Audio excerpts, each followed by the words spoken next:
Assalamualaikum warahmatullahi wabarakatuh.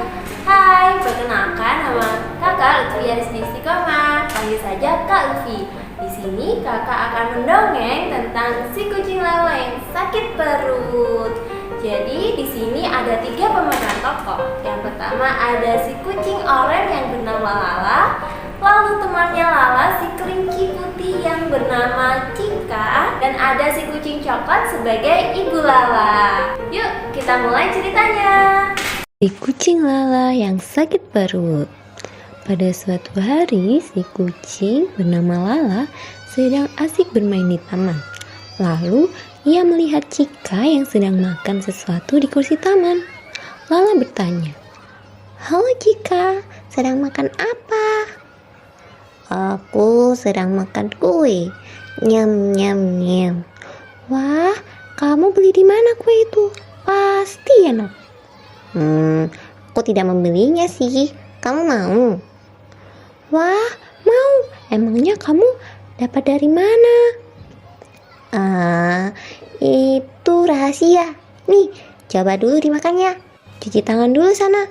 Di situ ada tempat cuci tangan," ucap Cika yang masih sedang asik makan. Tidak usah. Tanganku masih terlihat bersih kok," jawab Lala sambil mengambil kue Lala dan langsung memakannya. Nyam nyam nyam nyam. Enak sekali. Ketika sedang asik makan, Cika ingin mengambil kue yang tersisa. Namun, kue itu tidak sengaja jatuh ke rumput-rumput. Ya, kuenya jatuh, padahal tinggal 1. Melihat itu, Lala berkata, "Gak apa-apa, diambil saja, belum 5 menit kok." "Tidak itu kan sudah kotor, sudah jatuh ke rumput-rumput yang pastinya banyak kumannya." Mana tidak ada kuman. Sini, kumakan saja. Belum 5 menit kok, mubazir kalau tidak dimakan. Cika berusaha menahan Lala.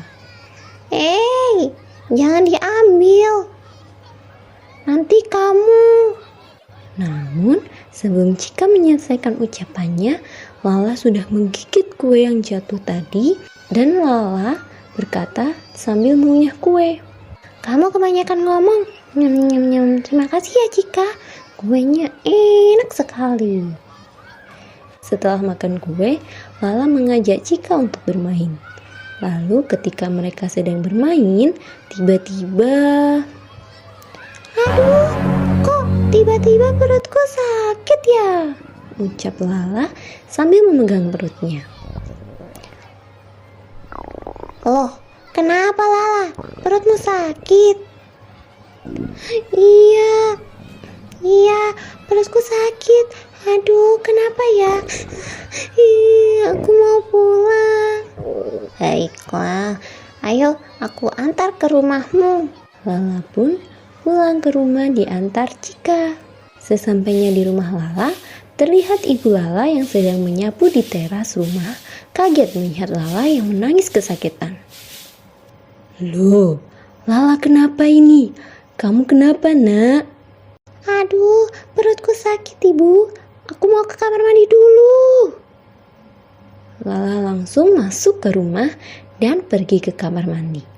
Di teras masih ada ibu Lala dan Cika.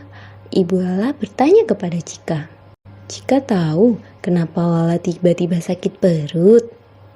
Dalam hati, Cika berkata, "Bilang tidak ya, tapi kalau bilang nanti Lala dimarahi. Dan aku juga dimarahi karena gara-gara kue yang aku beri tadi, Lala jadi sakit perut."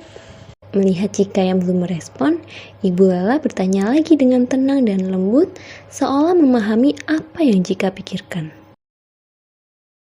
"Cika bilang saja, tidak apa-apa kok. Ibu tidak akan marah pada Lala ataupun Cika.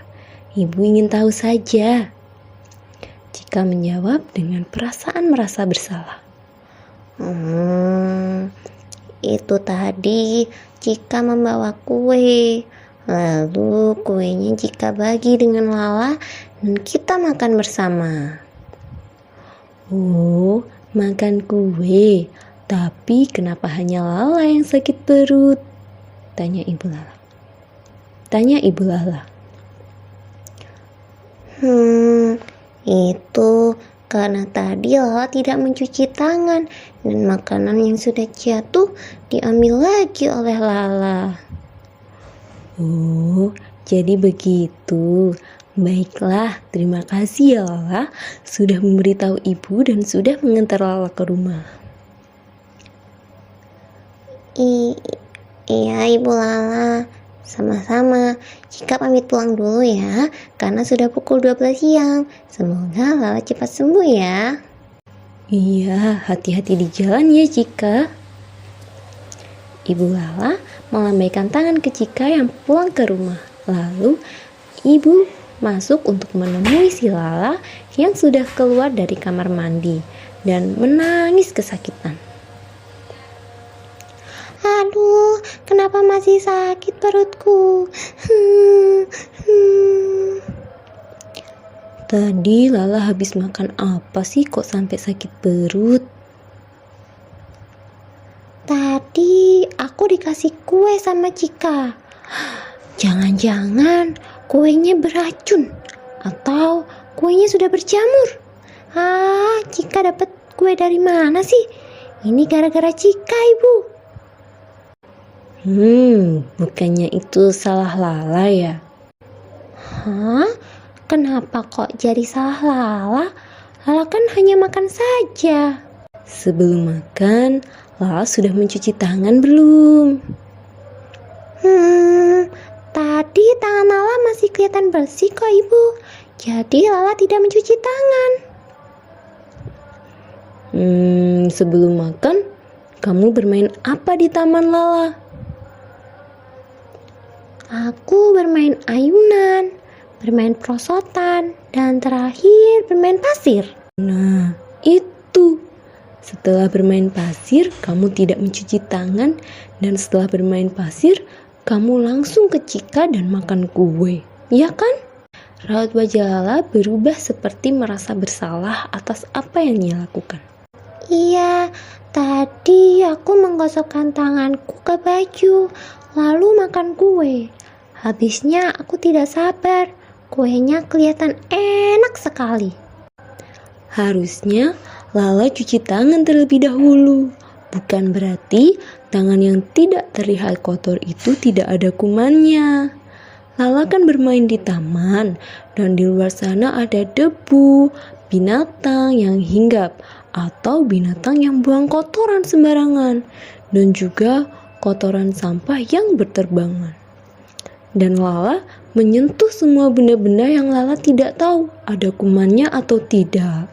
Jadi, sebelum makan harus cuci tangan terlebih dahulu agar kuman-kuman mati dan tidak ikut masuk ke perut bersama makanan. Oh, jadi begitu. Jadi, gara-gara aku tidak mencuci tangan ya perutku jadi sakit. Aduh, sakit banget. Sepertinya juga gara-gara kue jatuh tadi ya. Nah, itu. Kue yang sudah jatuh tidak perlu dimakan lagi. Apalagi jatuhnya di taman, di area rumput-rumput yang diinjaki oleh orang-orang yang lewat dan juga hewan. Tapi kan belum 5 menit, Ibu. Sama saja Lala, kuman-kuman juga cepat sekali datang dan naik ke kue itu. Jadi begitu ya. Baiklah, aku tidak akan mengulanginya lagi. Aku akan mencuci tangan sebelum makan setiap hari, kapanpun dan dimanapun. Rasanya tidak enak, sakit perut. Anak pinter, jangan diulangi lagi ya. Sekarang minum obat dulu biar cepat sembuh. Oke, Ibu. Beberapa waktu kemudian, Lala sudah sembuh dari sakit perutnya. Lala sangat menyesal dengan apa yang ia lakukan sebelum makan kue waktu di taman bersama Cika. Lala bertekad untuk tidak mengulanginya dan selalu mencuci tangan sebelum makan agar tidak merasakan lagi sakit perut. Nah, itu tadi cerita si kucing Lala yang sakit perut. Kenapa ya tadi Lala sakit perut? Ternyata karena tidak mencuci tangan sebelum makan. Lalu makanan yang jatuh dimakan lagi. Nah, si kucing Lala ini akhirnya tidak mengulangi lagi. Sebelum makan, dia cuci tangan dulu. Lalu makanan yang jatuh tidak diambil lagi. Jadi teman-teman semuanya, jangan lupa cuci tangan ya sebelum makan. Terima kasih ya sudah mendengarkan cerita dari Kak Lutfia. Sampai jumpa lagi. Wassalamualaikum warahmatullahi wabarakatuh.